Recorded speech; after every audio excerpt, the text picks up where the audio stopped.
کیا کبھی آپ نے بھی غور کیا ہے کہ بیٹی بھی اسی گھر میں پیدا ہوتی ہے جہاں بیٹا ہوتا ہے، لیکن اس کی زندگی شروع ہوتے ہی بدل جاتی ہے۔ اس کی زندگی میں بہت زیادہ چینجنس آ جاتی ہیں۔ اسے بچپن سے ہی کچھ چیزیں سکھا دی جاتی ہیں، آہستہ بولو، کم ہنسو، باہر مت جاؤ کیونکہ لوگ کیا کہیں گے۔ اور وہ بھی ڈریمز دیکھتی ہے، کچھ بننا چاہتی ہے، لیکن ہر بار اسے اپنی خواہشات قربان کرنا سکھایا جاتا ہے۔ پھر بھی وہ ہر رشتہ نبھاتی ہے، کبھی بیٹی بن کر، کبھی بہن بن کر، کبھی بیوی بن کر، کبھی ماں بن کر۔ لیکن سوال یہ ہے کہ کیا کبھی کسی نے اس سے پوچھا کہ وہ خود کیا چاہتی ہے؟ السلام علیکم گائز، کیا حال چال ہے؟ امید کرتی ہوں کہ آپ سب ٹھیک ہوں گے۔ الحمدللہ میں بھی بالکل ٹھیک ہوں۔ اللہ پاک آپ سب کو خوش رکھے، آباد رکھے، ہنستے اور مسکراتے رکھے۔ انہی نیک دعاؤں کے ساتھ آج کے ولاگ کا آغاز کرتی ہوں۔ تو جی آپ نے ویڈیو کو فل واچ کرنا ہے اور پیارا سا کمنٹ کر دینا ہے۔ ویڈیو کو فل واچ کیا کریں کیونکہ مجھے بتایا کریں کہ آپ کو اس سے کتنا فائدہ مل رہا ہے، کیا کیا آپ کو سیکھنے کو ملتا ہے۔ آج جی میں گئی ہوئی تھی، چھوٹی بہن کے پیپر ہو رہے ہیں 9th کلاس کے، آپ سب کو پتہ ہوگا۔ تو اس کا پیپر تھا، رول نمبر ڈھونڈنے میں ذرا مشکل ہوتی ہے، اس لیے رول نمبر بھی ڈھونڈ کے دینا تھا، اس لیے میں اس کے ساتھ چلے گئی۔ تو آپ سب بھی دعا کیا کرے کہ اللہ پاک جن جن کے امتحان ہو رہے ہیں، پیپرز ہو رہے ہیں، سب کو کامیاب کرے۔ تو آج گلا بھی کچھ خراب تھا، آپ نے میرے لیے بھی لازمی دعا کرنی ہے۔ آج ہم جس ٹاپک پہ بات کریں گے وہ ہے کہ بیٹی ہونا اتنا مشکل کیوں ہے۔ بیٹی پیدا ہوتے ہی اس کے لیے رولز شروع ہو جاتے ہیں، وہ ساری زندگی دوسروں کی خوشیوں کے لیے خود کو قربان کرتی رہتی ہے۔ کیا واقعی بیٹی ہونا آسان ہوتا ہے؟ اور بیٹی جب بچپن میں ہوتی ہے تو اس پہ بہت ساری پابندیاں شروع ہو جاتی ہیں۔ بیٹی جب پیدا ہوتی ہے تو اس کے ساتھ ہی اس کی زندگی کے اصول بھی طے کر دیے جاتے ہیں۔ جہاں ایک بیٹی کو آزادی ملتی ہے، وہی بیٹے کو شروع سے ہی حدود سکھائی جاتی ہے۔ بچپن میں سے ہی اسے کہا جاتا ہے کہ زیادہ باہر مت جاؤ اور اونچی آواز سے بات مت کرو، ایسے مت ہنسو، لوگ کیا کہیں گے۔ اور ابھی کھیلنے کی عمر میں ہوتی ہے، لیکن اسے سکھایا جاتا ہے کہ کیسے بیٹھنا ہے، کیسے بات کرنی ہے اور کیسے خود کو محدود کرنا ہے۔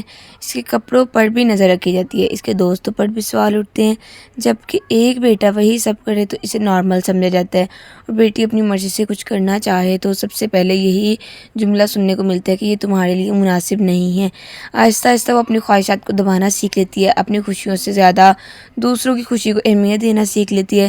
بیٹی کو بچپن سے ہی مضبوط بنایا جاتا ہے، لیکن اس کی مرضی سے نہیں بلکہ پابندیوں کے ذریعے۔ وقت آ گیا کہ ہم بیٹی کو صرف پابندی نہیں بلکہ اعتماد اور آزادی بھی دینی چاہیے، کیونکہ وہ بھی خواب دیکھنے اور جینے کا حق رکھتی ہے۔ ایک بیٹی جو ہے اسے مکمل حق ہے کہ وہ اپنے جو حق ہے، جو اپنی خواہشات ہیں وہ پوری کرے۔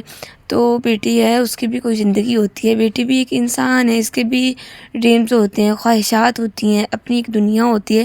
لیکن اکثر ایسا ہوتا ہے کہ اس کی زندگی اس کی اپنی نہیں رہتی بلکہ دوسروں کے فیصلوں کے مطابق چلتی ہے۔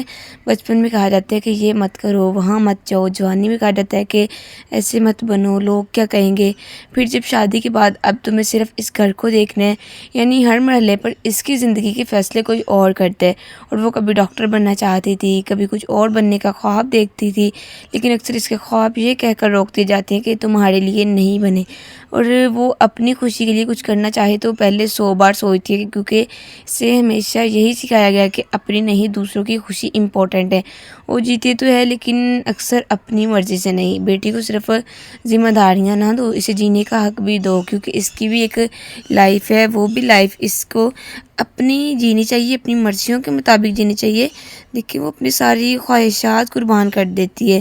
بیٹی کے دل میں بھی ہزاروں خواہشات ہوتی ہیں، وہ بھی کچھ بننا چاہتی ہے، کچھ حاصل کرنا چاہتی ہے، اپنی مرضی سے جینا چاہتی ہے، لیکن اکثر ایسا ہوتا ہے کہ وہ اپنی خواہشات کو خود ہی دبا دیتی ہے، کیونکہ اسے شروع سے ہی یہ سکھا دیا جاتا ہے نا کہ پہلے دوسروں کی خوشی پھر اپنی خوشی۔ اور وہ کسی فیلڈ میں آگے بڑھنا چاہتی ہے لیکن گھر کی ذمہ داری آ جاتی ہے، وہ کہیں جانا چاہتی ہے لیکن اجازت نہیں ملتی، اپنی مرضی کا فیصلہ کرنا چاہتی ہے لیکن اسے روک دیا جاتا ہے۔ آہستہ آہستہ وہ یہ سب مان لیتی ہے کہ اپنی خواہشات کو دل میں ہی دفن کر دینا بہتر ہے۔ اور ایک وقت ایسا آتا ہے کہ وہ اپنے خوابوں کو یاد بھی نہیں کرتی، وہ اپنی میموریز کو بھول جاتی ہے، وہ ہارتی نہیں، بس اپنی خوشیوں کو خود ہی چھوڑ دیتی ہے۔ قربانی خوبصورت تب ہوتی ہے جب وہ اپنی مرضی سے ہو، مجبوری میں دی گئی قربانی صرف دل کو خاموش کر دیتی ہے۔ دیکھیں پھر بیٹی ساتھ میں ہر رشتے کو نبھاتی ہے۔ اتنی پابندیوں، اتنی قربانیوں کے باوجود بیٹی کبھی شکایت نہیں کرتی۔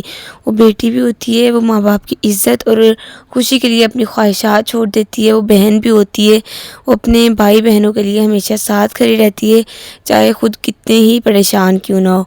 وہ ماں بھی بنتی ہے تو اپنی نیند، سکون، سب کچھ بچوں کے لیے قربان کر دیتی ہے۔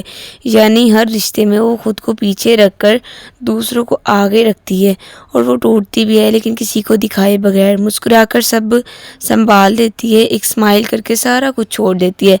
بیٹی نہ کبھی بھی کمزور نہیں ہوتی، وہ ہر رشتے کو نبھاتے نبھاتے سب سے زیادہ مضبوط بن جاتی ہے۔ بس ضرورت اس بات کی ہے کہ ہم اس کی قدر کریں، اسے سمجھیں۔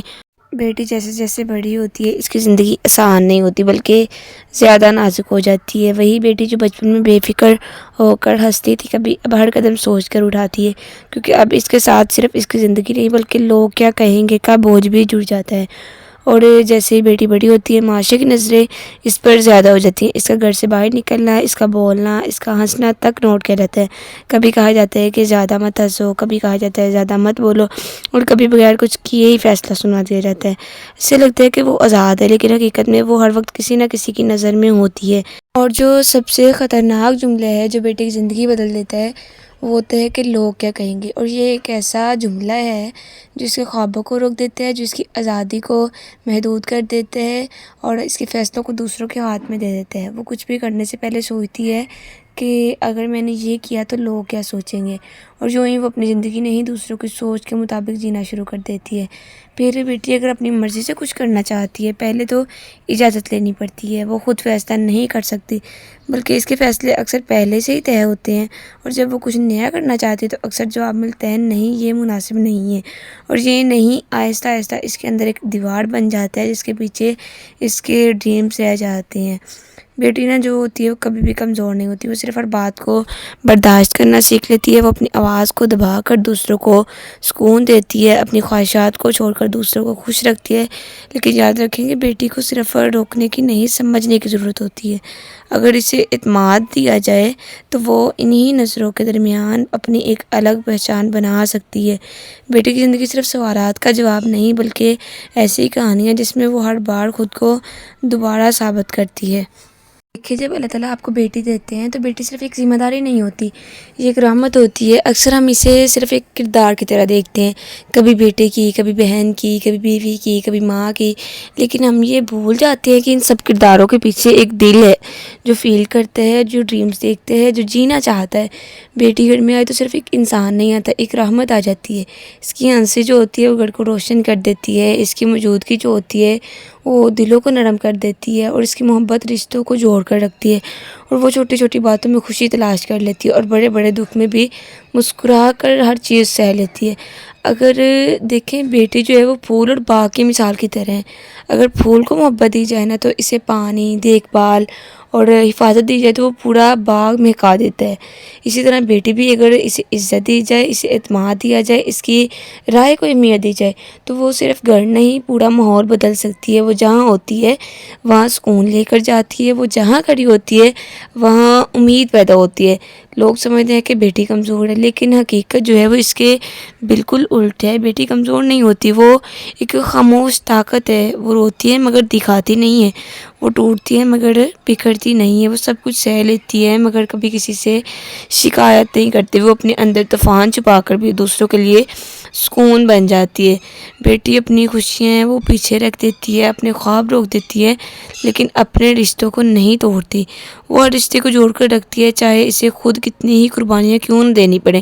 اور یہی اس کی سب سے بڑی طاقت ہوتی ہے کہ خود ٹوٹ کر بھی دوسروں کو سنبھال لیتی ہیں۔ اگر ہم بیٹی کو صرف روکنے کی بجائے سمجھیں تو اگر ہم صرف سنبھالنے کی بجائے اسے اعتماد دیں تو وہ سب کچھ کر سکتی ہے۔ وہ جو ہم اپنی صرف سوچ نہیں بدل سکتے، بیٹی صرف ایک ذمہ داری نہیں ہوتی، میں پھر کہہ رہی ہوں یہ ایک رحمت ہوتی ہے، اور رحمت کو اگر صحیح طریقے سے اپنایا جائے تو وہ پوری زندگی بدل دیتی ہے۔ دیکھیں بیٹی جو ہے وہ کبھی بھی کمزور نہیں ہوتی، وہ آپ کی خاموش طاقت ہے، وہ جب سب کچھ سہ کر بھی سب کو جوڑ کر رکھتی ہے۔ اور میرا آج کی باتوں کا بھی یہی خلاصہ ہے کہ بیٹی کو اپنے باغ کا پھول سمجھا کریں، کیونکہ باغ کی خوبصورتی صرف درختوں سے نہیں ہوتی بلکہ ان پھولوں سے ہوتی ہے جو اس میں سے کھلتے ہیں۔ جی بیٹی کو اپنے باغ کا پھول سمجھا کریں، کیونکہ جب پھول کھلتا ہے تو صرف باغ نہیں پوری فضا مہک جاتی ہے۔ بیٹی کو دباؤ نہیں، اسے جینے دے، کیونکہ وہ پھول نہیں پوری زندگی ہے۔ تو جی آپ کو کیسا لگا آج کا میرا ولاگ، میری باتیں؟ تو آپ نے میرے گلے کے لیے خصوصاً لازمی دعا کرنی ہے، ان بچوں کے لیے لازمی دعا کرنی ہے جن کے ایگزامز ہو رہے ہیں، کہ اللہ پاک سب کو کامیابیاں عطا فرمائے۔ تو جی اجازت دیں، ملتے ہیں نیکسٹ ولاگ میں، تب تک کے لیے اللہ